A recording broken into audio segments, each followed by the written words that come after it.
शिकार करने के लिए जंगल में जाया करते थे, कुछ बेचा करते थे, कुछ खा लिया करते थे। कहते एक दिन मैं सुबह गया, शाम तक मैंने शिकार ढूंढा पर मुझे कोई चीज ना मिली।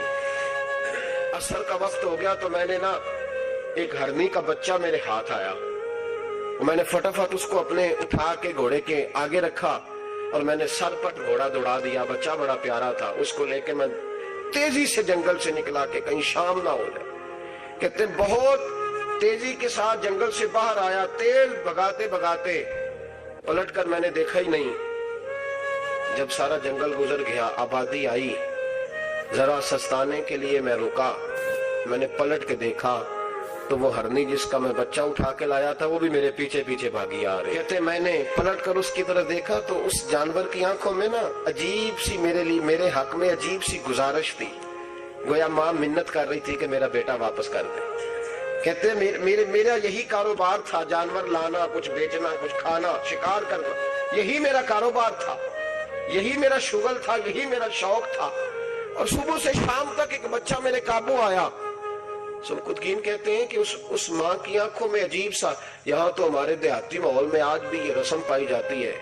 नाराज हो गई अम्मा, सारी रात वो बेदार रही, बच्चे पाले उसने। तो ससुर साहब कहते हैं पकड़ लो बच्चे, भगा दो इसको, अल्लाह से डर ना तू बच्चों को माँ से जुदा कर रहा है। तो सोचा ही नहीं, रख लो बेटा और बेटी और इसको चलता करो, खुद ही तड़पेगी तो आ जाएगी। महमूद गजनवी के वालिद कहते उस माँ की आंखों में मैंने जब वो तजस्सुस देखा तो एक मिनट में मैंने फैसला किया। कहते हैं बच्चा मैंने जमीन पे छोड़ा और बच्चा दौड़ के माँ के पास चला गया। माँ ने उसे लेके ना टांगों में उसको चूमा, उससे प्यार किया, हरनी प्यार करने लगी। फरमाते फिर मैंने देखा कि वो माँ बेटा जंगल की तरफ चले, थोड़ा सा आगे जाके तो वो हरनी फिर लौट आई, मेरी तरफ उसने देखा, यूं लगा जैसे मेरा शुक्रिया अदा कर रही है।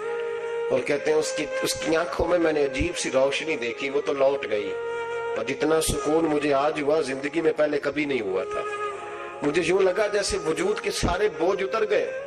मैं घर गया, वुजू किया और इशा की नमाज की नियत, असर मगरिब तो रास्ते में हो गई, इशा की नमाज पढ़ी तो इतना लुत्फ सजदे में आया जितना पहले कभी नहीं आया था। कहते उसी वुजू में, इशा के वुजू में सो गया। मेरी आंख लगी थी कि मुझे मदीने वाले रसूल का दीदार नसीब हो गया। महबूबे पाक अलैहिस्सलाम मेरी ख्वाब में आए और हुजूर ने फरमाया तूने आज अल्लाह की मखलूक पे रहम किया है तो रब ने तुझे अपनी मखलूक का सरबराह बनाने का फैसला फरमा लिया। अब बादशाहियां तेरे हाथ में आएंगी, अब तू बादशाह बनेगा और अल्लाह की मखलूक को आगे लेकर के चलेगा, उनकी रहनुमाई और पेशवाई तू करेगा। मैंने एक डॉक्टर साहब से मेरी मुलाकात हुई, वो एलर्जी के डॉक्टर हैं, एक बुजुर्ग थे हमारे रिश्ते के, तो बीमार हो गए। मुझे कहने लगे यार मुझे किसी डॉक्टर को दिखा, मेरे पूरे वजूद पे एलर्जी है। तो मैं उन्हें डॉक्टर के पास ले गया। डॉक्टर साहब ने उनके पैर पे बहुत ज्यादा जख्म था तो उठा के ना तो उन्होंने ना अपनी गोद में रख लिया। डॉक्टर साहब ने, स्पेशलिस्ट डॉक्टर, और रुई लेके जब उन्होंने साफ किया ना उसका पैर, बाबा जी आपको कुछ भी नहीं, आप तो ऐसी टेंशन ले गए, कुछ भी नहीं, ये कोई मसला है। फिर उन्होंने अपने हाथ से जब दवाई लगाई और बाबा जी को थपकी दी तो बाहर निकल के कहने लगे पुत्र मैं तो ये गल्ला नाल ही सही हो गया, मैं तो ठीक हो गया इसकी बातों ने मुझे। तो डॉक्टर अगर मुंह ही सीधा ना करे, वो कहे हो आपको पहले भी कहा था कि वक्त पे आना। जो इदारे प्यार बांटने वाले हैं वो अगर थोड़ी सी शफकत कर दें, अगर थोड़ा सा उनका रवैया सही हो जाए, गरीब पर थोड़ा सा वो दस्ते शफकत फेर दें, थोड़ी सी मोहब्बत कर दें।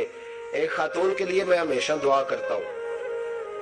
हज के एक सफर से मैं वापस लौट रहा था तो PIA की एक बहन मुलाजमा, उसको मुझे जब याद आती है तो मेरे दिल से दुआ निकलती है। बूढ़े बूढ़े लोग हज करने जाते हैं ना, तो मैंने देखा कि वो खातून उनको पकड़ के लाती, सीट पे बिठाती, बेल्ट नहीं बांधना आता तो बेल्ट बांधती, फिर उनको पूछती कि आपको कोई तकलीफ तो नहीं, और फिर उनकी जुबान में उनसे गुफ्तगू करती और उनको समझाती सामान सारा रख लिया है। और फिर जब उतर रहे थे तो वो देखती कि बूढ़ा कौन है इनमें से, कमजोर कौन है, वो खास कर उसके पास जाती।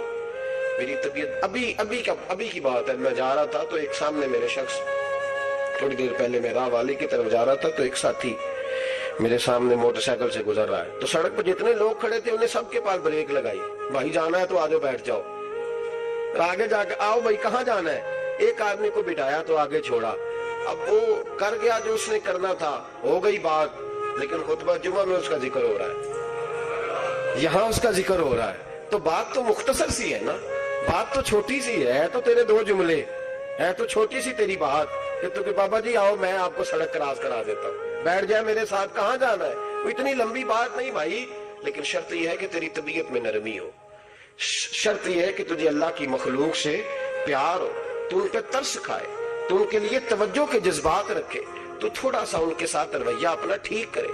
ہمارے مزاجوں میں سختی، اور دن بدن وہ سختی اتنی بڑھتی چلی جا رہی ہے کہ گھٹن کا ماحول ہے۔ آپ یقین کریں کہ لوگ صرف اس حد تک سلام لیتے ہیں جس حد تک کسی کو کوئی ضرورت ہوتی ہے، اس کے بعد لوگ بھول جاتے ہیں۔ نبی پاک سید عالم صلی اللہ تعالی علیہ وسلم نے فرمایا من لم یرحم صغیرنا، جو چھوٹے پہ رحمت نہ کرے، ولم یؤکر کبیرنا، اور جو بڑے کا اکرام نہ کرے، اس کی تعظیم نہ کرے، اس کا ادب نہ کرے، فلیس منا، فرمایا ہم میں سے ہے ہی نہیں۔ تو ہم میں سے تو رحمت کر، تو شفقت کر، تو کسی کے ساتھ پیار کر، تو ہمدردی کے جذبات پیدا کر، تو کسی کے لیے اچھا رویہ رکھ، تو کسی شخص کے ساتھ اچھے طریقے سے پیش آ، تو کسی کے لیے اچھا۔ وہ جنگ میں ایک چھوٹا سا گاؤں ہے کوٹ عیسیٰ شاہ، سیال شریف سے آگے گزرے چند کلومیٹر، تو مجھے وہاں جانے کا موقع ملا، میں ربیع الاول شریف میں وہاں گیا۔ ایک طالب علم تھا قرآن مجید حفظ کرنے والا، وہ بڑے شوق سے میرے قریب آیا، اس نے مجھے کہا لائیں جوتا صاف کر دیں، جلسے سے پہلے بڑی اس نے محبت کی۔ میں نے اس کو کہا کیا کرتا ہوں؟ قرآن مجید حفظ کرتا ہوں۔ میں نے مجھ سے اتنا کہا، میں نے کہا یار تو وہ والا کام کر رہا ہے جو نبی پاک کو پسند ہی بڑا ہے، تو بڑی ڈیوٹی کر رہا ہے، تو بڑا پیارا ہے، تو بڑا اچھا ہے، ہمت نہ ہارنا، پیچھے نہ ہٹنا، صحیح ہو جائے گا۔ نہ میں نے اس کا نام پوچھا، نہ وہ آج رات وہ بچہ یہاں آ گیا، میں رات یہاں وقت گزارا ہے۔ حضرت جی آپ کی ان 2 باتوں نے مجھے بڑا جذبہ دیا ہے۔ کئی دفعہ شیطان مجھے کہتا تھا چھوڑ دے، اس میں کیا رکھا ہے، لیکن اب میں نے فیصلہ کیا کہ پورا قرآن مجید یاد کرنا ہے اور پھر دین کا عالم بھی بننا ہے۔ تو 2 جملے ہی ہیں نا تیرے، مجھے ابھی تک اس کا نام نہیں آتا۔ او بھائی تو تھوڑا تھوڑا نا شفقت کا انداز اختیار کرنا شروع کر۔ اللہ تبارک و تعالیٰ کا قانون ہے، تو بندوں سے پیار کرے گا تو اللہ تجھ سے محبت فرمائے گا، اللہ تجھ سے پیار، رحمت کے جذبات پیدا کرے، نرمی پیدا کرے، طبیعتوں میں شگفتگی لائیں۔ پھول نرم ہوتا ہے، سختی سے تو مرجھا جاتا ہے، تو اس کا مطلب ہے کہ پھولوں والی طبیعت، پھول کھلے تب رہتے ہیں جب نرم رہتے ہیں، سختیاں کرو گے تو پھول بھی مرجھا جائے۔